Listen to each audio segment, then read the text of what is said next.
Salut à tous et bienvenue aujourd'hui dans Caravane du VFX pour un nouveau tutoriel sur Blender. Aujourd'hui on continue la série sur Eevee, donc de A à Z, et on va attaquer les ombres. Donc je parle pas des cheveux, pourquoi? Parce qu'en fait tout simplement je ferai un cours donc spécialisé sur les particules et les cheveux. Mais aujourd'hui on va attaquer donc les ombres, un paramètre très important sur Eevee pour calculer donc l'ombrage de vos objets et du coup correctement, d'accord, donc avec une bonne qualité, et surtout comment ça fonctionne. En sachant que les ombres sont un paramètre assez complexe en termes de réglage et de paramétrage, il y a beaucoup de choses à prendre en compte. Une fois qu'on les connaît, après ça ira tout seul. Donc là on se retrouve donc sur la scène que vous pouvez télécharger toujours en description, hein, d'accord. Donc la scène donc de salle à manger, enfin voilà, une pièce de vie. Et du coup, donc là, si on regarde, donc actuellement, on n'a pas d'ombrage du tout. Hein, donc on a calculé donc l'ambient occlusion grâce au réglage qu'on a effectué auparavant, le bloom hein, de nos éclairages, les réfractions et les réflexions sur nos verres et nos surfaces donc brillantes, et il nous manque l'ombrage, d'accord. Donc là, si on regarde donc les paramètres d'ombre en fait actuellement qui sont ici, on voit que j'ai beau changer donc les paramètres qui sont là, il y a rien qui change au niveau de ma scène. Pourquoi? Parce qu'actuellement, mes sources de lumière ne projettent pas d'ombre. Ça, c'est quelque chose qu'il faut prendre en compte, c'est que par exemple, donc les cartes HDRI qu'on met dans le fond servent pour l'éclairage global, mais elles ne vont pas produire d'ombrage sur vos objets. Donc ça, c'est très important à comprendre, parce que sur Cycle, c'est pas le cas. Quand vous mettez un éclairage HDRI, il va projeter des ombres, enfin voilà, en conséquence de l'éclairage que vous avez. Et c'est pour ça qu'en fait, l'éclairage sur Eevee est tellement différent, parce que quand vous mettez donc une image d'HDRI en fond, il faut toujours la coupler avec un soleil, sinon vous n'avez pas d'ombrage calculé. Ok? Donc là, vous allez me dire, oui, mais t'as quand même un soleil sur ta scène, et pourtant t'as pas d'ombrage.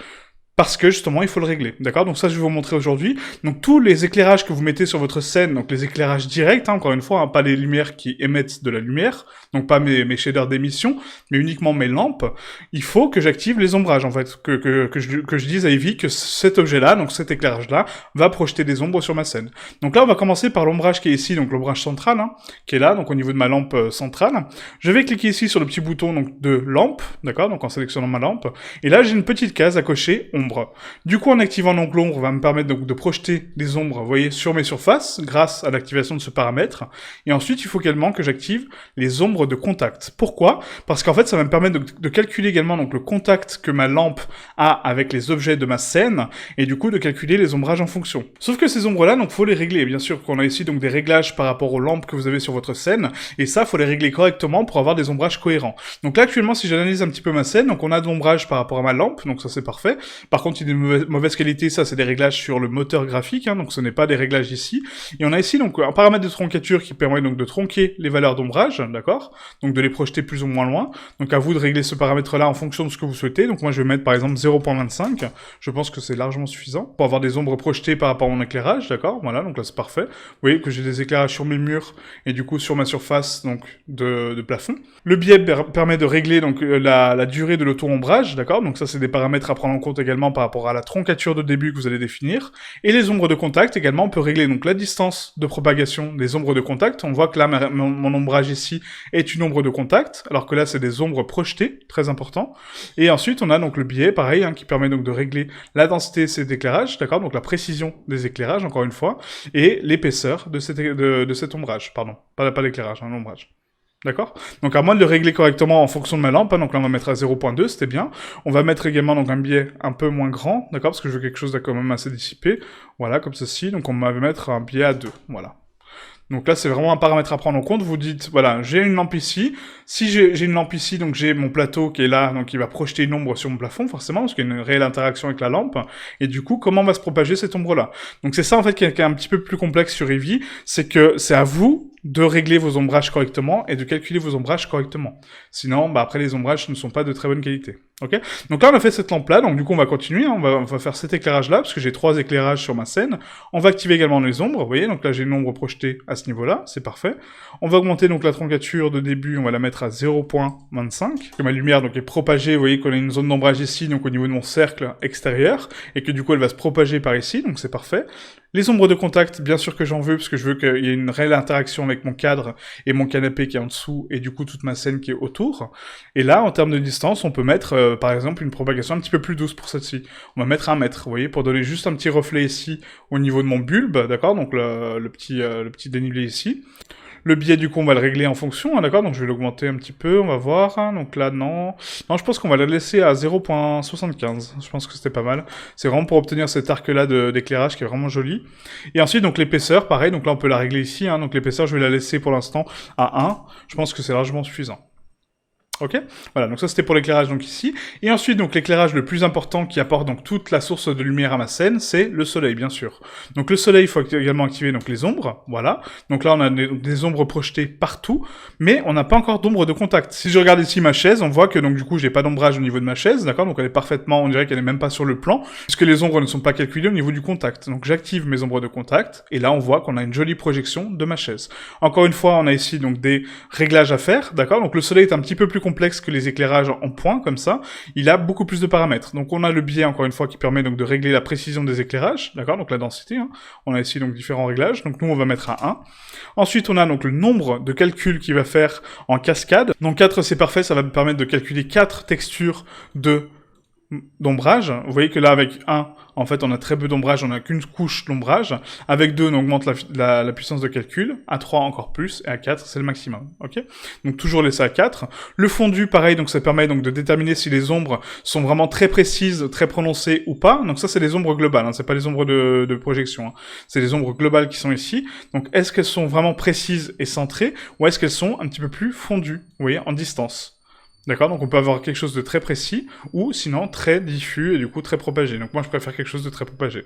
La distance max c'est pareil, donc la distance de projection des ombres par rapport à mon soleil. Donc à quel point il va dépenser donc ses ressources pour calculer donc les ombres. Donc là 200 mètres c'est parfait, mais ça aussi il faut le régler en rapport de votre scène. Si on a une scène qui est sur 50 mètres, ça sert strictement à rien de calculer les ombrages sur 200 mètres, on peut les laisser à 50 pour avoir des ombrages beaucoup plus précis à ce niveau-là, vous voyez, et du coup avoir une réelle propagation des ombrages. La distribution, pareil, donc permet de régler donc la distribution des ombrages en fonction de ce que vous souhaitez. Comment sont distribués donc les cascades, donc les ombrages ici. Donc là, la distribution, plus vous avez des hautes valeurs, plus ça permet de préciser donc les ombrages au niveau de la vue, d'accord, au niveau donc de la scène que vous voyez. En revanche, si on réduit la distribution, ça permet d'avoir donc des ombrages diffuses partout de la même façon, et du coup on n'a pas une réelle propagation des ombrages, d'accord. Donc l'ombrage sera constant partout où vous êtes dans la scène. Ok, donc moi en général la distribution je la mets au max, ce qui permet d'avoir donc un éclairage quand même assez joli et des ombrages assez jolis. Ensuite, donc les ombres de contact. Donc là, on va s'intéresser donc à ici. Les ombres de contact, pareil, donc sont à calculer en termes de distance. Donc là, 15 mètres, c'est parfait puisque j'ai 15 mètres entre mon soleil et mon dernier objet de scène, très important. Donc je peux l'augmenter ou le réduire, hein, mais voilà, si je le réduis, du coup, ça tronque, vous voyez, donc la valeur de calcul de mes ombres de contact, hein, encore une fois, vous voyez. Là, on voit bien la propagation. Donc là, il faut les calculer en fonction de la scène. Hein, donc 15 mètres, c'est parfait. Le biais, encore une fois, permet de créer donc la précision des ombrages, donc la propagation, encore une fois, comment ils vont être propagés. Donc ça réglé selon vos choix. Hein. Moi, en général, je le laisse au minimum. Et l'épaisseur des ombrages. Est-ce que c'est des ombrages très épais ou, en revanche, très doux? Voilà. Ok, donc nous, on va le laisser à 0.03. Hop, pour avoir donc quand même une précision en termes d'ombrage qui est quand même assez sympa.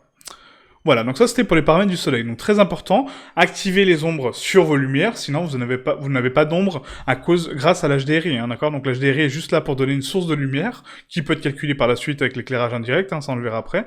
Mais les ombres ne sont pas projetées si vous n'activez pas un soleil ou une zone d'éclairage. Et ça, c'est beaucoup de personnes ne le savent pas.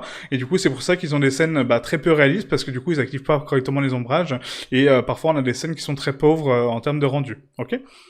Donc là, on va regarder donc maintenant les paramètres de Eevee. Donc on a ici donc taille de cube qui permet donc d'augmenter en fait donc la taille de résolution du cube, en sachant que ce paramètre-là est relatif par rapport à la taille de vos textures. Supposons que j'ai des textures très élevées, mais du coup j'ai une taille de cube très petite, on aura un éclairage on aura des ombrages beaucoup plus sympas, donc beaucoup plus précis, mais par contre, il faut les régler également ici. D'accord, pour augmenter donc la précision des éclairages et du coup la qualité des éclairages. Donc les deux paramètres sont liés en fait, hein, donc je peux pas vous montrer par exemple, je sais pas, une qualité donc à 64 en termes de cascade et augmenter ici donc les paramètres, on va pas voir de différence en fait, vous voyez. J'ai beau augmenter donc la puissance de calcul, donc de mes tailles de cube, bah au final ça change rien, d'accord. Donc du coup c'est relatif à l'autre paramètre. Donc si vous mettez ici par exemple une taille de cube donc à 512, donc j'aurai 512 pixels pour calculer donc mes ombrages, et la cascade on va l'augmenter par exemple à 1024. Et là vous voyez que donc j'ai des éclairages beaucoup plus, et là vous voyez que du coup j'ai des ombrages beaucoup plus cohérents. Voilà, donc là vous avez pu voir donc du coup que la qualité maximale c'est donc une taille de cube à 4096, donc des cubes vraiment très précis, et du coup pareil donc une cascade size, d'accord, donc une texture de d'ombrage à 4096, donc en 4K. Donc après si vous vraiment votre viewport est trop lent et que du coup vous voulez réduire donc cette qualité, ne réduisez pas donc la taille de cube, mettez donc une taille de cube par exemple à 2048, mais laissez par exemple une cascade size à 4096 pour avoir quand même une bonne qualité d'ombrage, d'accord. Donc voilà, c'est vraiment une question de réglage et moi en général je laisse tout au max, hein. Si vous avez la puissance pour, bah faites-le, sinon vous réglez les paramètres en fonction. Ok. High by depth, en fait, donc là, ça permet donc d'augmenter également donc la qualité de vos ombrages, en fait, donc de passer un calcul donc qui est normalement donc en 8 bits, d'accord, donc en 8 valeurs, du coup à 32 bits. Donc ça permet donc d'avoir une meilleure une meilleure densité d'ombrage, d'accord, donc un meilleur calcul d'ombrage et d'avoir beaucoup plus de valeurs avec lesquelles jouer pour les dégradés de texture, d'accord. Donc ça, c'est à l'activer vraiment en fonction de la scène. Là, par exemple, pour ma scène, je sais que j'en ai pas besoin parce que du coup, c'est des ombrages quand même assez précis. On n'a pas des ombrages très diffus, donc c'est pas une scène d'extérieur. Mais pour une scène d'extérieur, par exemple, il faudrait activer donc l'high depth, qui permet d'avoir donc un ombrage quand même beaucoup plus graduel et beaucoup plus cohérent, ok. Ensuite, donc les soft shadows, donc ça pareil, c'est un paramètre très important. Ça vous permet donc d'adoucir un petit peu vos ombrages. Donc là, si on regarde donc ici au niveau de la fenêtre, on voit qu'on a donc des ombrages quand même assez prononcés, assez marqués. Donc là, pour une fenêtre, on peut dire ça va. Mais du coup, si j'active donc les soft shadows, ça permet, vous voyez, donc de dissiper les ombrages. Et du coup, si je le couple avec le high depth, ça va me permettre d'avoir donc un dégradé beaucoup plus conséquent, en fait, hein, d'accord, donc beaucoup plus précis, et du coup de donner donc des soft shadows, donc des ombrages adoucis, en fait, hein, à mes ombres, d'accord. Donc après, c'est encore une fois à régler en fonction de ce que vous souhaitez, hein. Voilà, donc moi je sais que je les active tout le temps, parce que du coup j'aime bien avoir donc des ombrages adoucis et pas forcément très précis. Si j'ai envie de préciser mes ombrages, je les règle avec la lampe concernée, d'accord. Voilà. Donc ensuite, on a donc light threshold, donc là pareil, qui permet donc de régler la densité des ombrages, donc jusqu'où ils vont se propager, vous voyez. Donc ici, donc c'est la dissipation des ombrages en fonction de la lumière. Donc on peut le tronquer ici, donc vous voyez à ce niveau-là, donc regardez ma scène par exemple au-dessus, hein, ici, on voit que si j'augmente donc la valeur, ça va tronquer mes valeurs d'éclairage à tous les niveaux, hein, pas celles de mon soleil parce qu'elles sont vraiment très puissantes, mais en tout cas mes éclairages internes, et du coup ça permet de tronquer la valeur des ombrages. Ok, donc ça aussi vous pouvez les tronquer ici si vous, par exemple vos éclairages sont trop denses, vous dites bah non moi j'ai envie d'avoir une source de lumière un peu moins conséquente en termes d'ombrage, vous pouvez les régler ici, d'accord. Voilà, donc ça c'était pour les ombrages, donc du coup vous voyez donc un paramètre très important, et du coup en sachant régler cela, ça augmente énormément vos scènes, hein. Donc là on peut voir la différence entre donc la scène du début et du coup la scène qu'on a actuellement, c'est le jour et la nuit, et donc ensuite on passera donc à l'éclairage indirect, encore un paramètre extrêmement important, puisque quasiment personne ne le calcule, et ça c'est très important, puisqu'actuellement si on analyse ma scène, hein, je vous montre juste, là je vous dis en fait actuellement on a même pas 15% de l'éclairage réel de ma scène. Pourquoi? Parce qu'on a uniquement de l'éclairage direct de mon soleil. Ma lampe éclaire directement mon plafond, ça oui.